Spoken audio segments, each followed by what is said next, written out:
Welcome to the PA Books podcast. PA Books is a production of PCN, the Pennsylvania Cable Network. This program features interviews with authors of books on Pennsylvania people, history, sports, business, nature, and politics.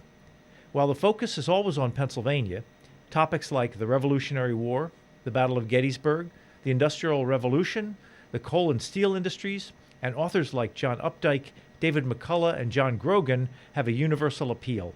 We hope you enjoy this podcast.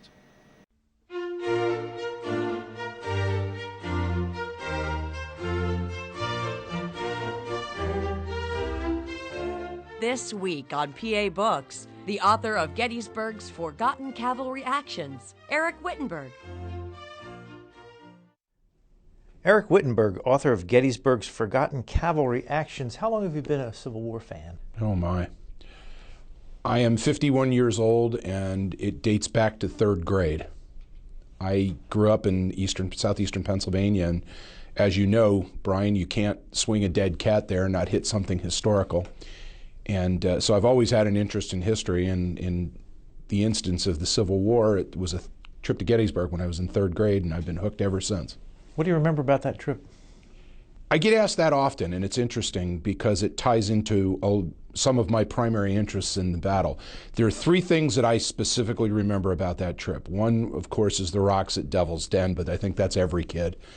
The other two things that really stuck with me about that day were Buford and his cavalrymen on day one, and the death of John Reynolds. And my interests in Gettysburg are primarily oriented around cavalry operations in the first day of the battle, even to this day. How often do you go? I try to get there 5-6 times a year. I live in Columbus, Ohio, and it's a 6-hour or so drive from my house to the battlefield. So it takes some planning, but I try and get there 5 or 6 times a year. For all the times you've been there, why do you still go so often? I'm drawn there.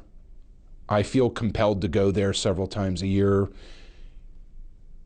see something again, see something new.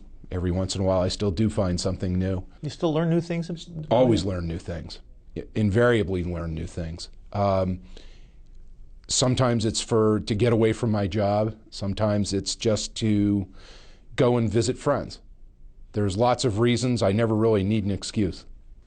There were a lot of battles in the Civil War. Why is it that Gettysburg has such interest for everybody beyond? Well, let me begin with me, and then I'll expand that. From my perspective, it really goes two ways. It's from the fact that it was my first battlefield, and it was the one that I have spent the most time at.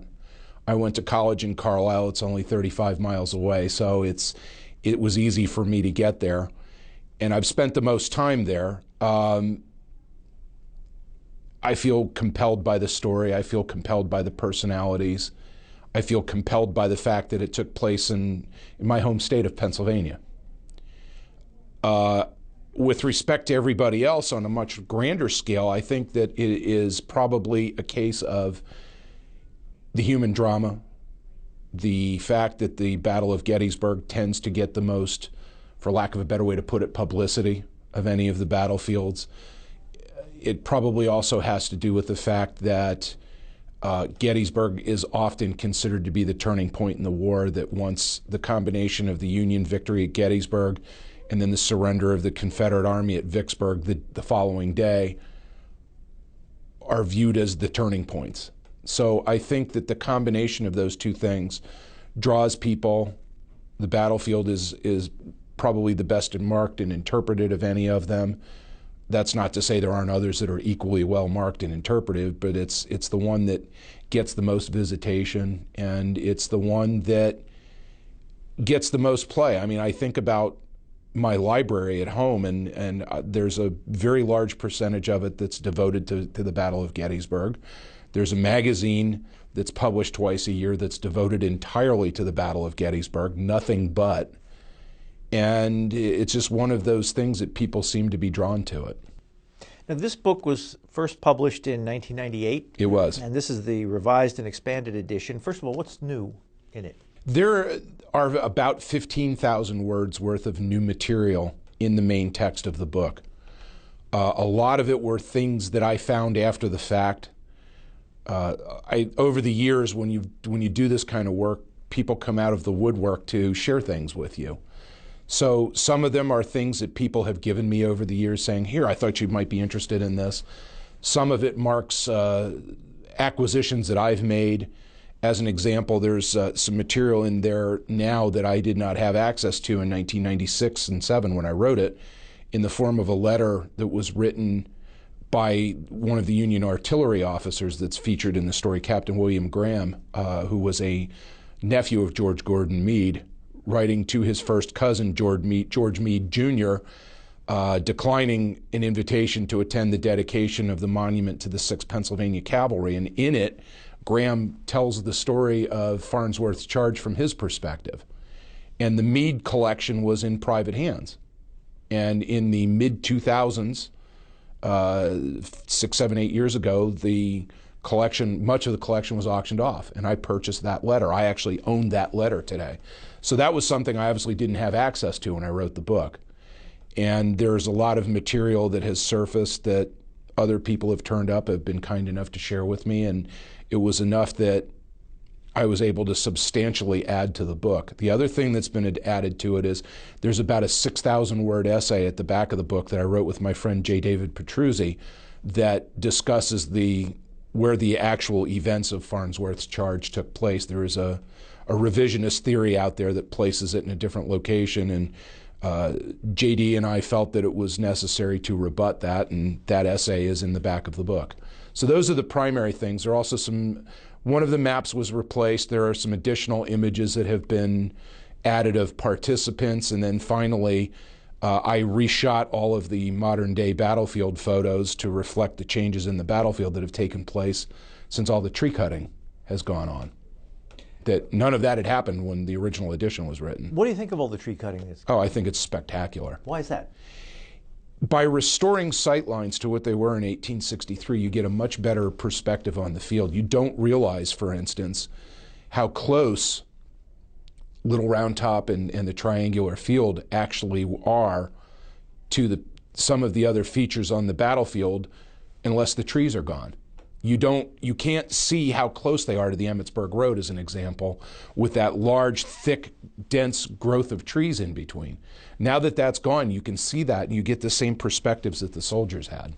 And I'm all for the tree cutting. I think that it was a brilliant idea, and I'd like to see it implemented at some of the other battlefields. One of the other things in your book that must be new in the appendix is a walking and driving tour of the sites of the charges with GPS coordinates. That is definitely something new. Yeah, that is something new. Obviously GPS coordinates were not in vogue in 1998, and it just seemed to me to be an appropriate addition. We started doing the driving tours. I've done 2 other books with J.D. Petruzzi. One is called Plenty of Blame to Go Around, Jeb Stuart's controversial ride to Gettysburg, and the other is called, that we did with our friend Mike Nugent, is called One Continuous Fight, The Retreat from Gettysburg and the Pursuit of Robert E. Lee's Army of Northern Virginia. And we started adding the driving tours with Plenty of Blame, which was published in 2006. And then in 2008, when One Continuous Fight was published, we added the GPS. And it's been very popular. We get lots of compliments for it. So I figured might as well add it to this as well. And one of my other books is called Protecting the Flank, that is a study of Brinkerhoff's Ridge and East Cavalry Field. And while that had a driving tour in it when it was published in 2001, I think it was, I've gone back and added the GPS coordinates to it too, and that will be out later this year. People seem to really like it. If you take your GPS unit, you can program in the coordinates before you go, set the thing to go, and it'll take you from place to place to place without you having to do anything. It makes it almost impossible to get lost. Do you have a big collection of Civil War stuff? I have about 2,000 books, and I have some documents that I've accumulated over the years. I like autographs, so I've collected some autographs. I have a few primary source documents, and I have some weaponry. Being a cavalry student, I have an 1863 Sharps cavalry carbine. I have an 1861 light cavalry saber. I have a pistol that's been identified to an officer of the 6th Pennsylvania Cavalry. And then I also have a full-scale replica of one of the lances that was carried by the 6th Pennsylvania Cavalry in the first half of the year, that was made for me by a friend of mine by the name of Tom Canfield, who has done an extremely exacting replica of this lance. It's 9 feet long. It's hard to take it anywhere because of that. When you get together with other people like you who are so immersed in the Civil War, what do you talk about? What's the conversation like? Sometimes it's about sports. But most often it's about what are you working on? What are you finding in your research? Is there anything I can help you with? Would you like me to review your manuscript for you? Those types of things. I've had a lot of people who've been very kind to me over the years and sharing things with me and taking time to review and comment on my manuscripts. So I try to return that favor whenever I can. I'm a big believer in karma, and I've always believed that if I can do something to help somebody as a thank you for all that's been done for me over the years, I will always do my level best to return the favor. Has the history of the battle changed since this book was first published in 1998? Perceptions of the importance of certain people or certain events? It's constantly evolving, Brian, and that's the thing. It's constantly evolving for the simple reason that new things turn up all the time. You know, whenever you think you've gotten the last word on something, something new turns up and things change. And the example of that letter by Captain Graham that I mentioned to you, to George Meade, has a different account of the exchange between Judson Kilpatrick and Elon Farnsworth from any I've ever seen anywhere else. And that's the one that I included in the new edition of the book, just because it was something different. This is the Captain Graham who I think you described as being universally hated? No, that was Captain Cram. Oh, Cram. Of the 6th U.S. Cavalry, who the men referred to as Damn Cram. No, this was Captain William Montrose Graham, who was the maternal nephew of George Gordon Meade, and who commanded the battery of horse artillery that served with Wesley Merritt's reserve brigade during the fighting on South Cavalry Field on July 3rd. Now, your book is called Gettysburg: Forgotten Cavalry Charges. Why are they actions? Sorry. Why are they forgotten? They have always been these 3 actions that the book addresses, which are the charge of Elon Farnsworth, the charge and death of Elon Farnsworth and his brigade, Wesley Merritt's fight on South Cavalry Field, and then the Battle of Fairfield that took place all of which took place on July 3rd, have been really overlooked for a lot of reasons. One is none of them lack the drama of the mounted saber charges on East Cavalry Field, and they've also been obviously overshadowed by the drama and majesty of Pickett's charge. And the Park Service, to give credit where it's due, until the first edition of the book came out, really didn't do anything to encourage the thought that the Battle of Gettysburg didn't end with the repulse of Pickett's charge. And much of what takes place in that book actually happened after the repulse of Pickett's charge. So the Park Service has now begun to shift its interpretation a little bit. There's now some interpretation out there of Farnsworth's charge, whereas there never was before the original edition of the book was published. And it's nice to see that the Park Service is starting to pay attention to these events, and they are in turn getting some interest from the public, which is ultimately why we do what we do. What was life like for the cavalry? If you were a cavalry soldier, were you an elite? Some thought of it that way. In the Southern Army, it was more considered that way for the simple reason that many of the Confederate cavalry units were militia units that were made up of gentlemen. In the Northern Cavalry, it was much different because mostly, while some of the officers were certainly the elites, most of the enlisted men were guys who worked in shops and factories and didn't know the first thing about taking care of horses, didn't know the first thing about riding horses, had to learn all these things. So for the first year and a half of the war, the Confederate cavalry pretty much rode circles around the Union cavalry, and the tide began to change in the late fall of 1862, and by the summer of 1863, the two forces were very much equals. Life in the cavalry was in some ways different from life in the infantry. In some ways it was more difficult, because in the infantry all you had to do was worry about yourself. In the cavalry you had to worry about yourself and your horse, and the horse came first, always. Your responsibility as a cavalryman was to get up in the morning, make sure your horse was fed and watered. You took care of grooming the animal. You took care of making sure that your equipment was in good shape.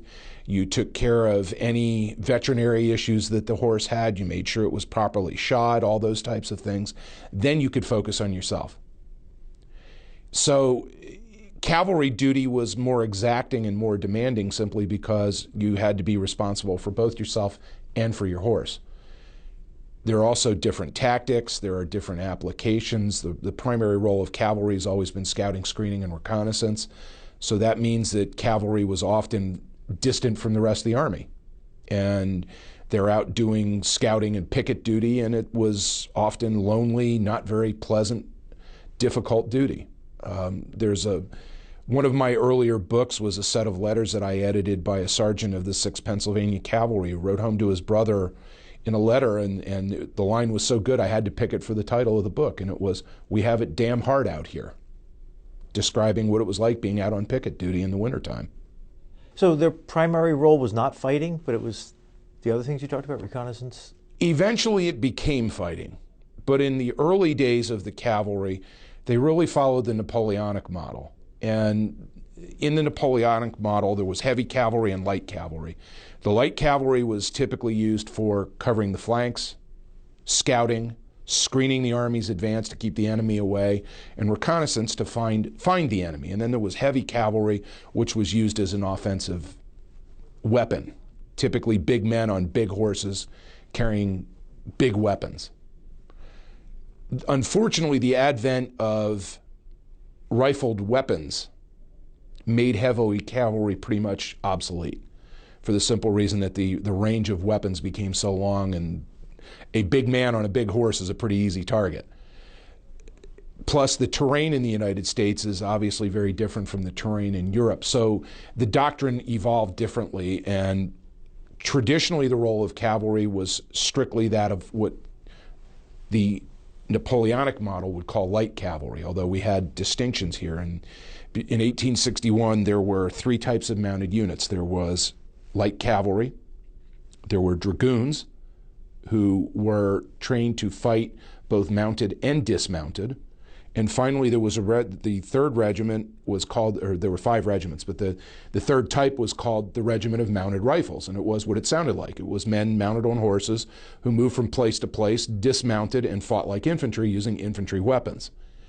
With the coming of war in 1861, the federal government did away with those distinctions, and everybody was equipped and redesignated as cavalry. There were 5 units in the regular army, and a 6th one was raised. That's the 6th U.S. that fought in the Battle of Fairfield. And in the early days of the Civil War, the Union in particular did not make very effective use of its cavalry. The units were broken up. They didn't serve as cohesive units. There was no corps structure. There was really not even a brigade structure in the East. Had a company here and a company there, parceled out as messengers and orderlies.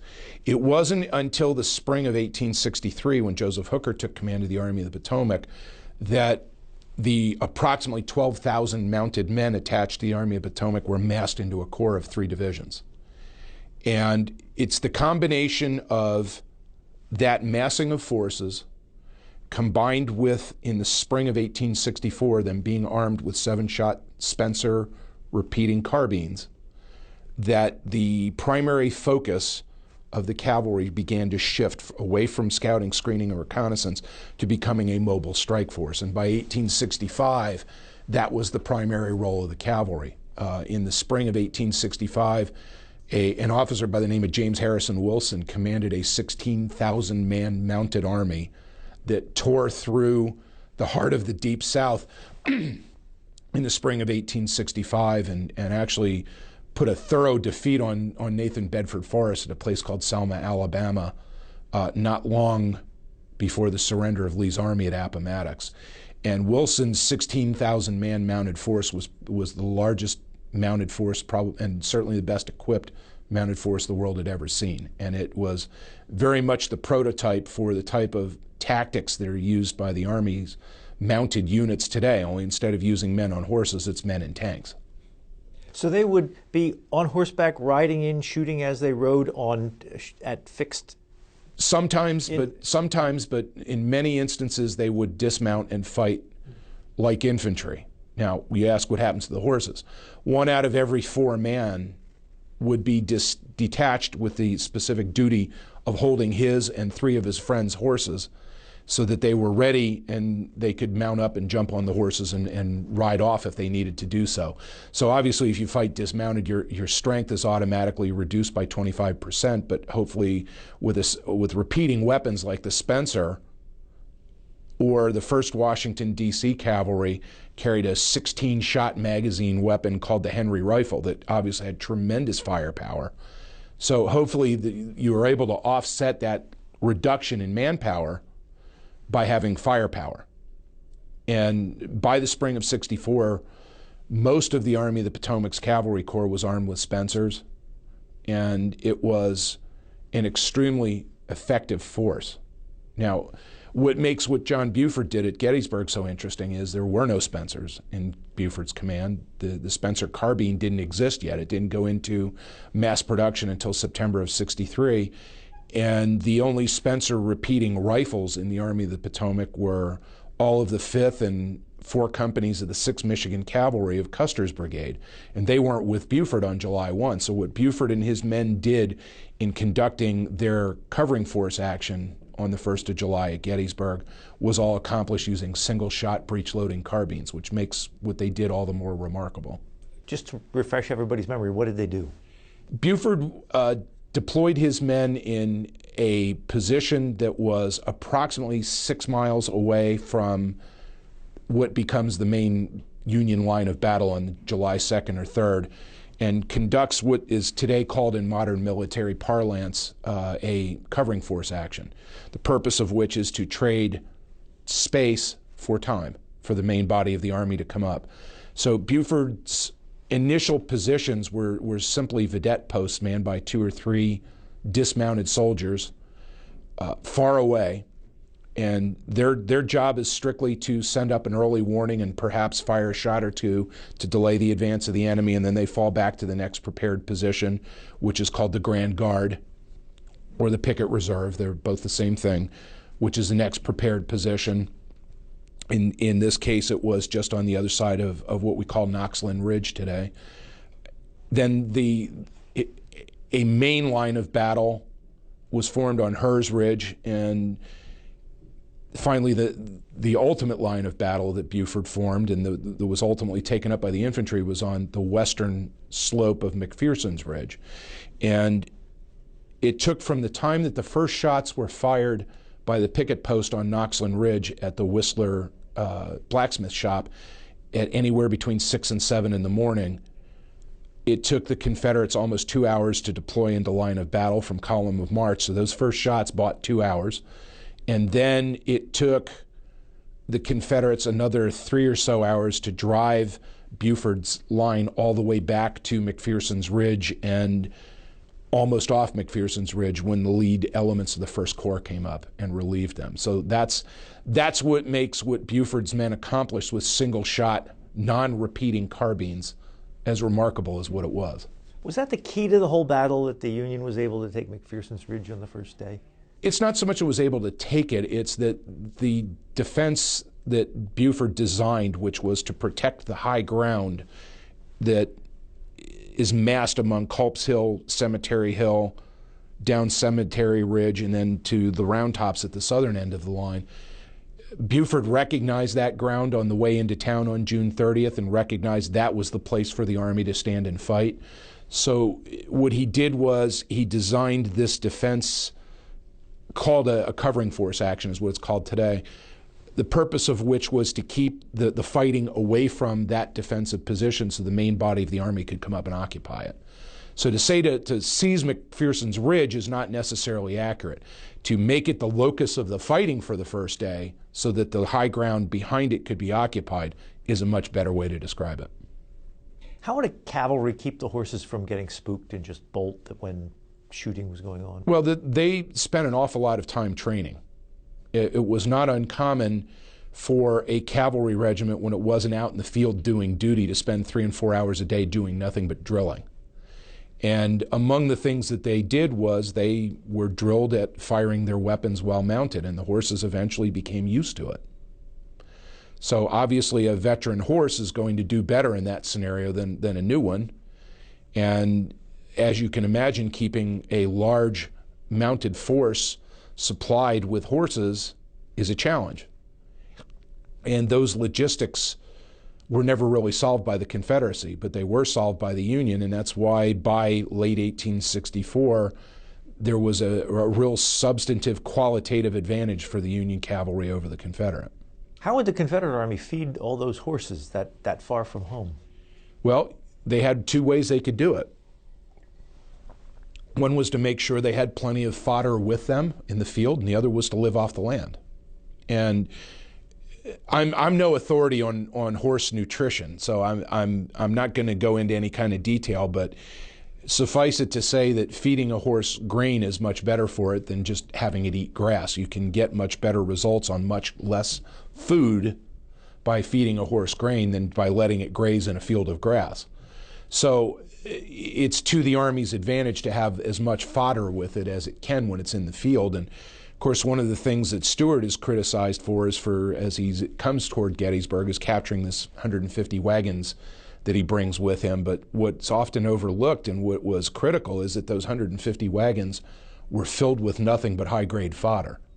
And if not for those 150 wagons of high-grade fodder, it's doubtful that Stuart's command would have been in condition to fight on East Cavalry Field, and it certainly would have been in condition to perform the superb service that it performed during the retreat from Gettysburg. So, you know, those 150 wagons are a mixed blessing, I guess is the best way to describe it. Your book focuses on 3 cavalry actions: Farnsworth Charge, South Cavalry Field, and the Battle of Fairfield. How do they all fit into the whole picture? They fit into the picture really a couple of ways, and let me kind of go at it backwards. The first of the units to arrive on the battlefield on July 3rd was Wesley Merritt's Reserve Brigade, which was actually part of Buford's division, but they were not here in Gettysburg on July 1st. They had been left behind in Maryland to guard wagon trains. Buford had been asking to have this brigade. It was his old command. It was the regular cavalry of the Army. He really wanted them with him, and he wasn't allowed to have them because it was felt they were better served guarding lines of supply. Finally, on the morning of July 3rd, they're ordered to come up to the battlefield from Emmitsburg, Maryland, and they arrive at about 11 o'clock on the southern end of the battlefield, just about where they wanted to put the casino earlier this year, or last year. And one of the regiments will end up, of that brigade is the 6th U.S. Cavalry, and they will eventually be detached and sent off to Fairfield to pursue a wagon train that was reported to be there. Where's Fairfield? Fairfield is about 8 miles due west of the battlefield from where they left from. So they're going to end up well behind enemy lines, alone, with a regiment of less than 300 officers and men with no artillery. Not a happy scenario. We'll come back to that. The rest of that brigade, which consists of the 1st, 2nd, and 5th U.S. Cavalry and the 6th Pennsylvania Cavalry, will end up attacking up the Emmitsburg Road, mostly dismounted, against the far right flank of the Army of Northern Virginia's position. They will actually have some success in driving the Confederate infantry. Initially there was about 100 Confederate cavalrymen there that were described, of the 1st South Carolina Cavalry, and then a bunch of teamsters and wagoners that were described by the colonel of the 1st South Carolina as the ragtag and bobtail of the Army. And the initial advances of the Merritt's dismounted troopers will drive them off, and Confederate infantry from Evander Law's brigade will have to come over to repulse them. In the meantime, Merritt spots some open ground and sees an opportunity and sends the 5th U.S. Cavalry on a mounted charge that actually, for a brief moment, actually gets around the Confederate flank and into the rear. But the timely arrival of that Confederate infantry that was sent by Evander Law will arrive just in time to repulse them, not far from what's the Eisenhower Farm today, and they'll then fall back, and that will deteriorate into dismounted skirmishing for the rest of the day. But it keeps Confederate infantry tied up. Alongside of it, to the right of Merritt's brigade, will come one of the two brigades of Judson Kilpatrick's division, the other one being on East Cavalry Field under George Custer. This is the brigade under Elon Farnsworth. And Farnsworth's men will be operating on some of the worst ground imaginable for mounted operations. It's hilly with bigger outcroppings of rock. It's heavily wooded. These are not good areas for mounted operations, but Kilpatrick has orders to operate on the Confederate flank, and he will do so over the course of from about 10:30, 11 o'clock in the morning until after the repulse of Pickett's charge. And the charge by Farnsworth, Farnsworth's command is ordered to make a mounted charge. And although Farnsworth objects, he ultimately orders the charge and leads it himself. Only one of his units is able to break through, and that's the 1st Vermont Cavalry, largely because they're mounted on small, sure-footed Morgan horses, who are about the only ones that could handle that type of terrain. They break through the Confederate line, they charge at Confederate artillery in position on a hill, and are repulsed, much like the charge of the Light Brigade at the Battle of Balaclava in the Crimean War in 1854. And they then turn right, headed toward the Peach Orchard, where they draw fire from Confederate artillery and infantry. And then they head back in the direction of Big Round Top, from whence they came, where they come under fire by first the 4th Alabama Infantry and ultimately by the 15th Alabama Infantry, which is the same unit that had fought for Chamberlain's men on Little Round Top the day before. And Farnsworth is killed leading that charge. A number of his soldiers are wounded and captured. An officer of the 1st Vermont who's riding at his side by the name of Captain Oliver Cushman suffers a horrible wound, and he's shot in the face at point-blank range. And survives. He did survive. There are photos in the book that were taken of Captain Cushman before the war, and then a photo of him taken after the Battle of Gettysburg, and there's a very prominent scar in his face that you can see. It's very obvious, and you see the toll of what combat and warfare took on Oliver Cushman. What's interesting about Farnsworth's charge is that I know of no other charge, let me rephrase that, I know of no other attack by the Union Army on any field in the Civil War where the officer commanding it was killed while leading the attack behind enemy lines. Farnsworth is, to the best of my knowledge, the only one, and I find it ironic that he's the only brigade commander or above on the Union side to fall on the battlefield at Gettysburg who doesn't have a monument, and I think that's sad. That has not changed since this book first came out. It has not changed. The Park Service doesn't want any more monuments because it doesn't want to be responsible for maintaining them. Their position is we can't afford to maintain the ones we already have. And I can understand that to some extent, but I would like to see the veterans' wishes fulfilled, because one of the things I found when I was researching the original version of this in 1998 was an article that was published in a veterans newspaper called the National Tribune in I want to say 88 or 89, that described a proposed monument to Farnsworth in great detail. It talked about where they wanted to put it, so it was obviously something the veterans wanted, but it never got done. Who was General Farnsworth? Where was he from? He was born in, was born in Illinois and raised in Illinois.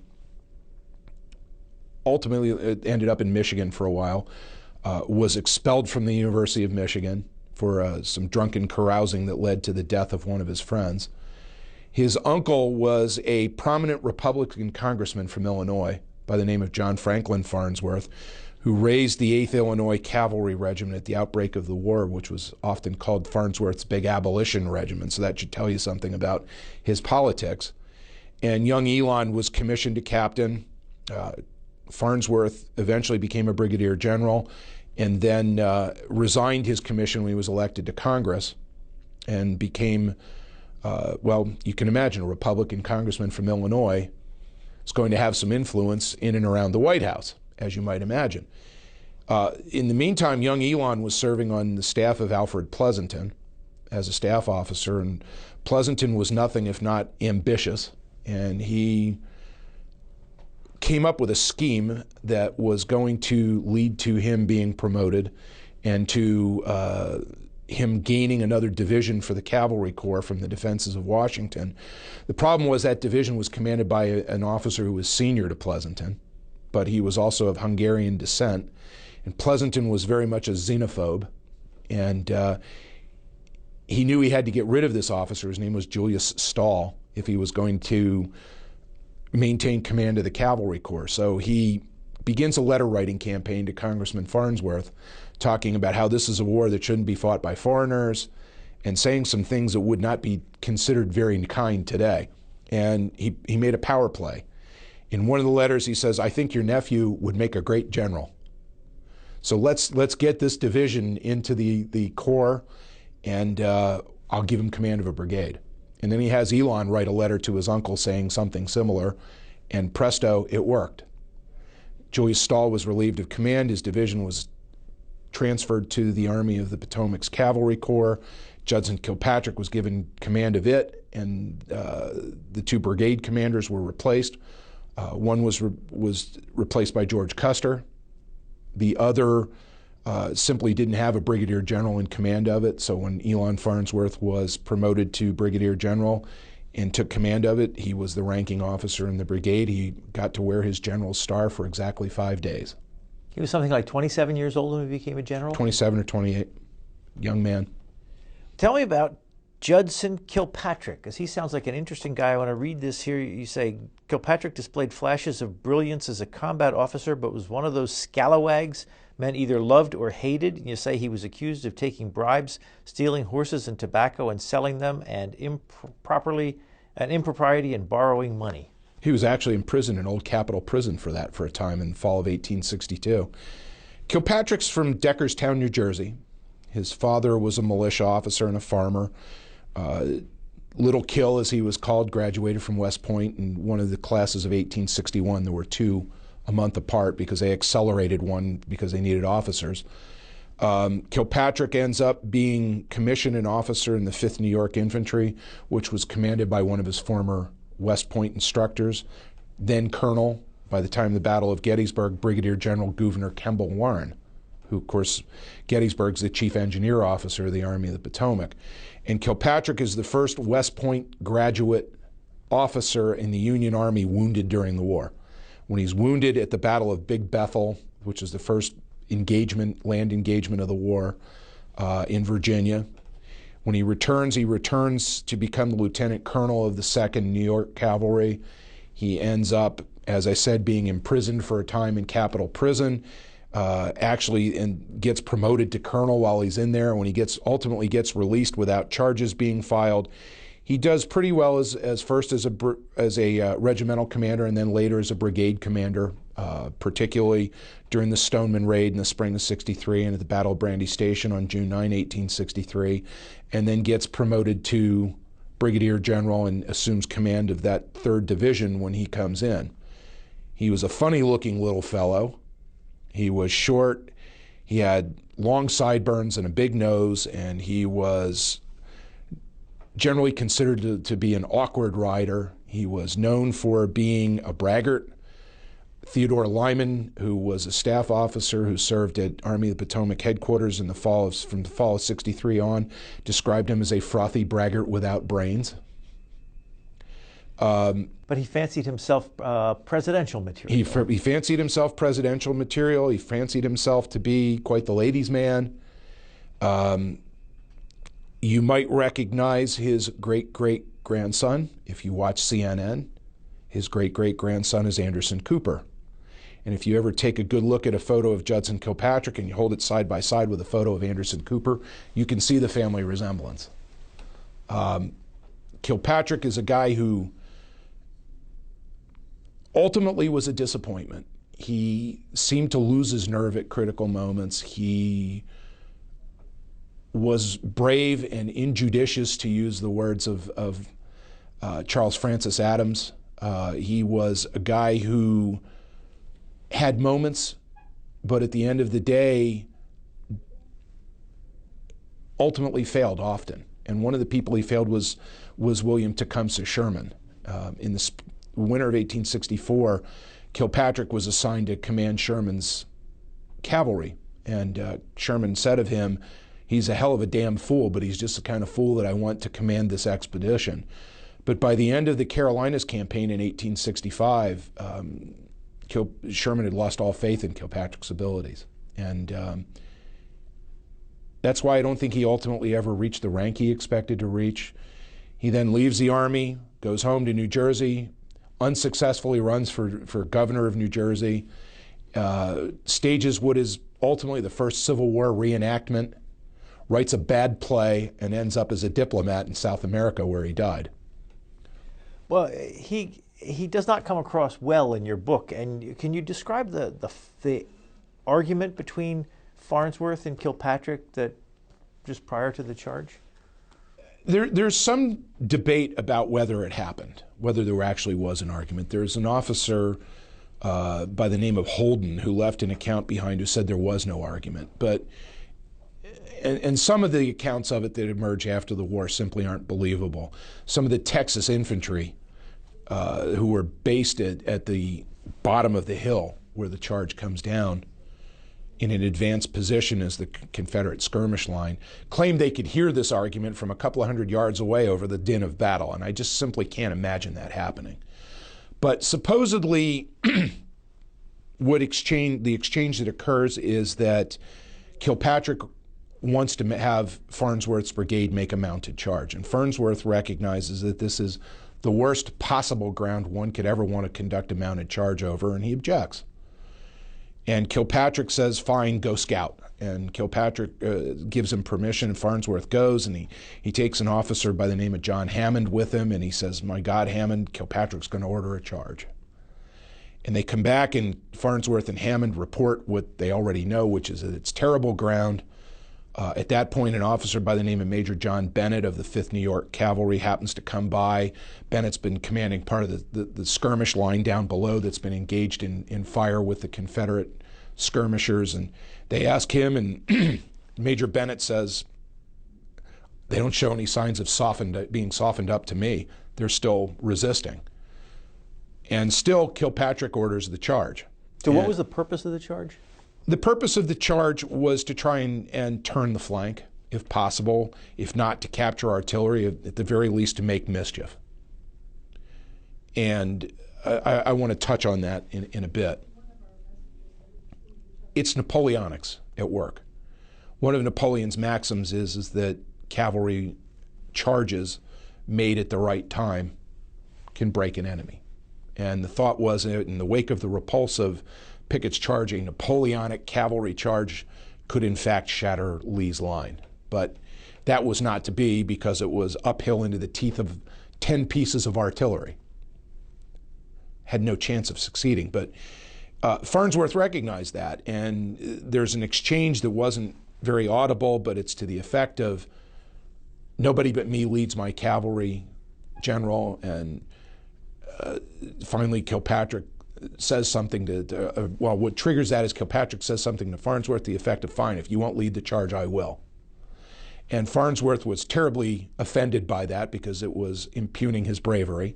And he says, "I'll lead the charge, but you have to take responsibility." And Kilpatrick is heard to say, "Fine, I will accept responsibility," and off he goes. You quote Captain William Graham, the career horse artillerist, witnessed the exchange between Kilpatrick and Farnsworth, and he said, "If Farnsworth had replied to Kilpatrick, 'I wish you would lead the charge, General, and I'll ride boot to boot with you, sir,' the charge never would have been made." And I think Captain Graham was exactly right about that.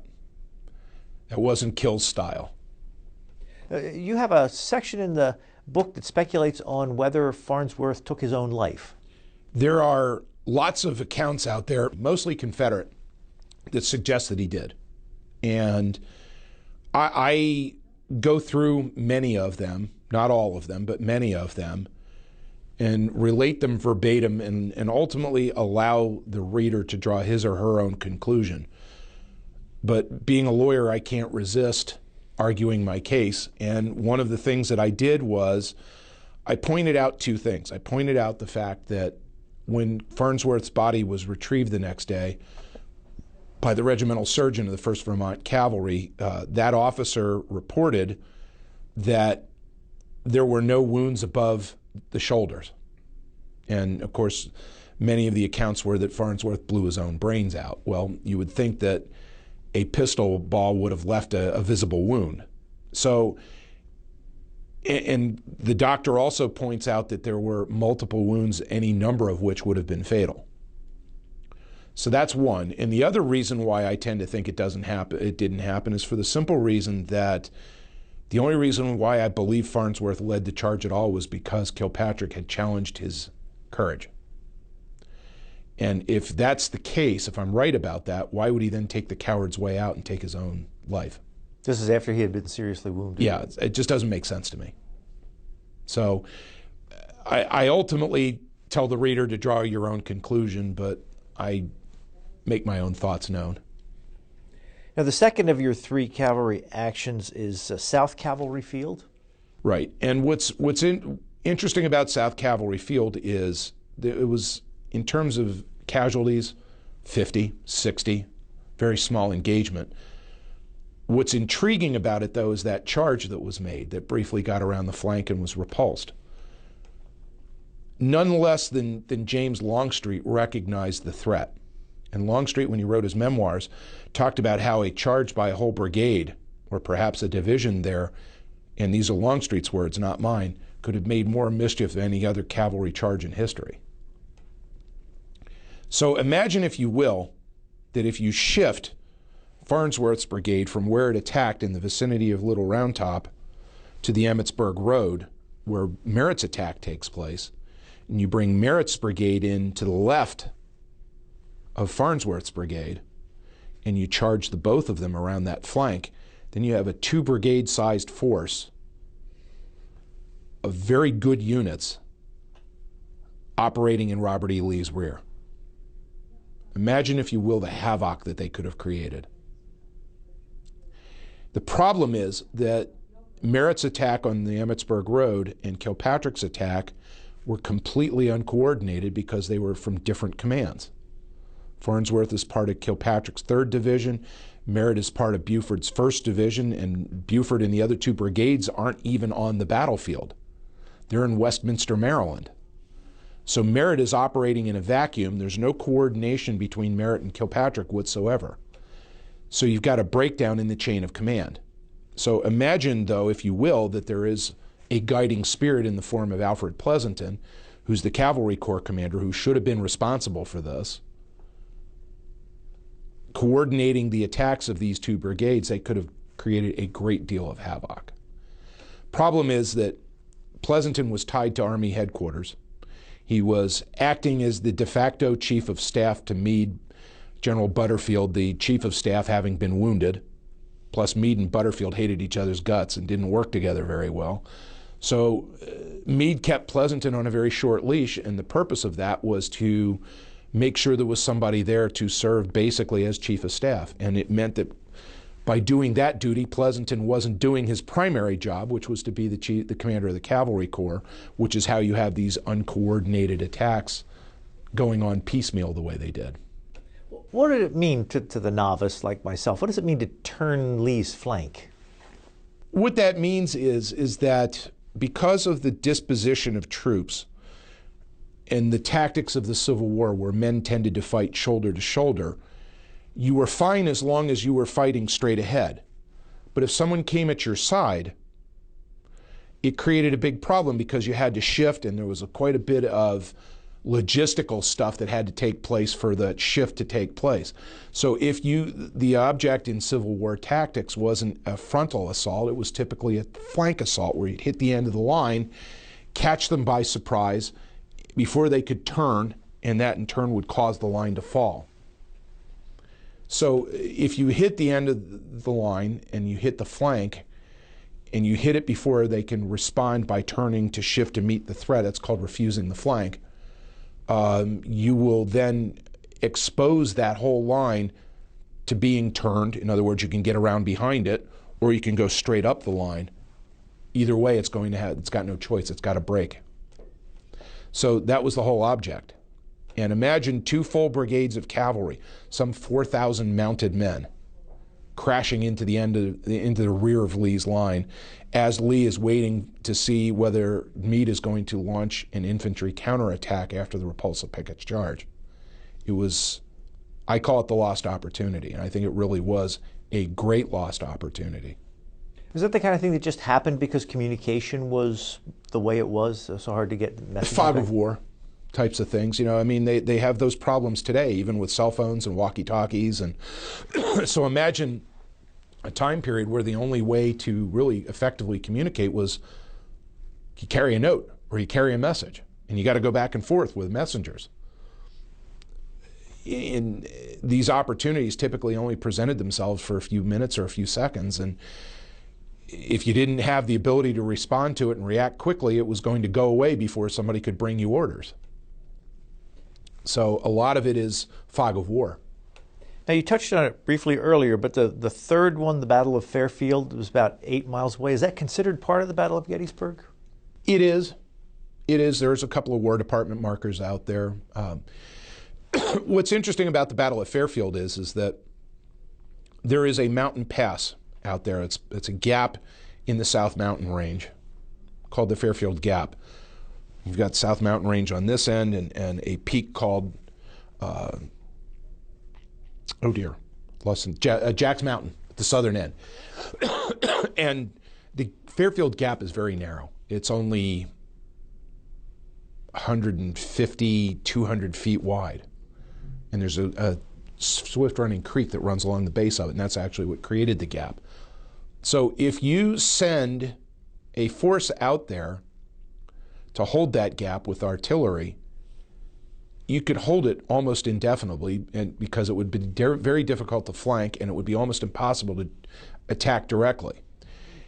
And had the Union occupied those Jack's Mountain passes, there's one on either side of Jack's Mountain, they would have forced Lee to take a different route for the retreat. So perhaps a better use of Merritt's brigade would have been to send the whole brigade out there to take those and seize those mountains passes, instead of sending them up the Emmitsburg Road at Gettysburg. Instead, Merritt will send the 6th U.S., less than 300 officers and men, without artillery, to go try and capture this wagon train. And when they get there, they discover not just a few wagons in a wagon train, but 2 full brigades of Confederate cavalry. And the lead brigade in that column of march was commanded by a fellow by the name of Brigadier General William Edmondson Grumble Jones. And if ever there was somebody whose nickname suited his personality, it was Grumble Jones. And Grumble's guys put a pretty good whooping on the 6th U.S. Cavalry out there. And it was a pretty nasty fight. The first charge was repulsed by the 6th U.S., and then the second charge succeeded. There were ultimately two Medals of Honor awarded to soldiers of the 6th U.S. Cavalry for their valor in the fight there. And one of those scenes is depicted on the cover of the book. That's Sergeant Martin Schwenk of the 6th U.S. saving Sergeant George C. Platt, of the 6th U.S. Cavalry, saving the regimental colors from being captured. And there's, of course, a bridge named in Philadelphia for George Platt.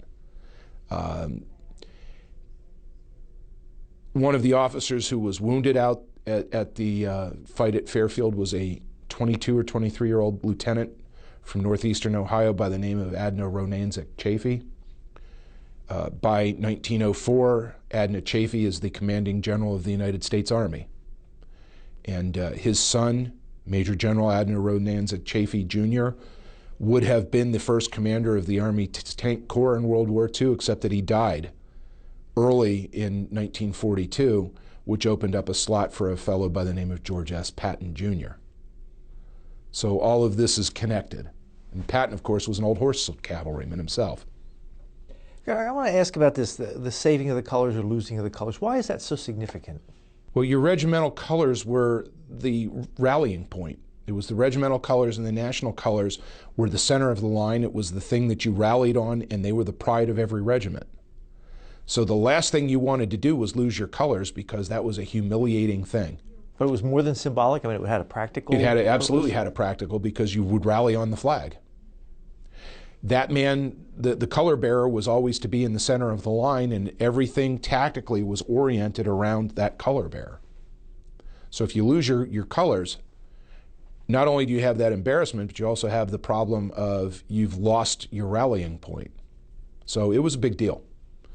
And the image there, painted by Don Stivers, that's on the cover of the book, is of Sergeant Platt saving the 6 U.S.'s colors from being captured at Fairfield. And he was awarded a Medal of Honor for that. Now, you, in your book, there's quite a few people who do not come across well for various reasons. Who distinguishes themselves? There's a lot of guys. Chaffee, for one. Chaffee was badly wounded and refused to give his parole, and was left behind by the Confederates, and eventually was able to return to duty. He was given a brevet promotion for that. Farnsworth, I think, clearly distinguished himself with his courage. Major John Hammond of the 5th New York Cavalry, who went on the scouting expedition with him, deserves credit. The horse artillerists who accompanied these men deserve credit. Certainly the Confederates on the other side who defended, in particular against Farnsworth's charge, deserve credit. Do I think that ordering the charge was a foolhardy thing to do? Absolutely. Do I think Kilpatrick would have been censured had the Union lost the Battle of Gettysburg? Absolutely. But winning forgives a lot. And it forgave Kilpatrick. It certainly forgave Daniel Sickles. I think certainly had there been a Union defeat at Gettysburg, Sickles would have been court-martialed. I don't think there's any doubt about it. Was there always, after a battle like this, always an inquest to see who did well or who blundered and who should be punished? Because you say in the book here that Kilpatrick was promoted after this and Merritt was promoted after this, but was there always that study? Well, Merritt will, of course, end up being the last commander of the Cavalry Corps at the end of the war. Merritt will go on to have a 43-year career in the regular army and commanded the expedition that captured Manila in 1898. When he retired, he was a second-ranking officer in the Army. So this is a guy who obviously was a good soldier. But at the same time, he'd only been promoted to brigadier general on June 28th, and these events take place on July 3rd. And this is his first engagement commanding troops on the battlefield. So because of that, I tend to give him a little bit of slack. Kilpatrick's another story. Well, he's already had 2 engagements where he's been a division commander, and he has already proven himself to be somewhat rash. And Kilpatrick, I think, was so eager for self-aggrandizement that he made a poor decision in ordering that charge. And it's easy to be a Monday morning quarterback, and it's easy to sit back and say, what was he thinking? And you try not to do that so much. You have to kind of put yourself in his shoes, and he had orders to operate on that flank. He had orders to try and make mischief, and I think he legitimately believed that he had an opportunity. And it was a poor choice. And I don't condemn that poor choice as much as I do the failure to communicate and coordinate with Merritt. That's what I think is really the big sin, more than anything else. How do you keep all the names and places straight in your mind? Are you always reading and studying and refreshing the names? That, and when you live with them as long as I have, it's easy to keep them straight. I've now written this same book twice. So it's not hard to keep them straight. And of course, Wesley Merritt, like I said, ends up being the last division or the last corps commander of the Army of the Potomac's Cavalry Corps. So he will be there throughout the rest of the war in a position of command responsibility. Kilpatrick will end up commanding cavalry under Sherman in the West. And I ended up writing a book about another one of Kilpatrick's battles. So he's a guy that I've spent a lot of time with. He's not my favorite officer, which is why I started to say unfortunately. But he's a colorful fellow, and he does make for entertaining reading. So he does have some purpose in life, but it's one of the great, I'm not one for what ifs. I try to avoid them, but there's one I can't resist, and that is, what if John Buford hadn't died in 1863?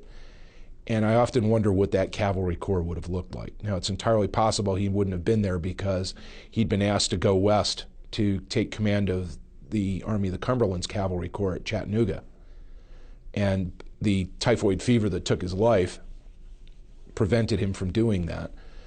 But imagine, if you will, a battle between John Buford and Nathan Bedford Forrest. And one of Forrest's division commanders was John Buford's first cousin, Abraham Buford. So that might have been quite the battle royale. We're just about out of time. What book are you working on now?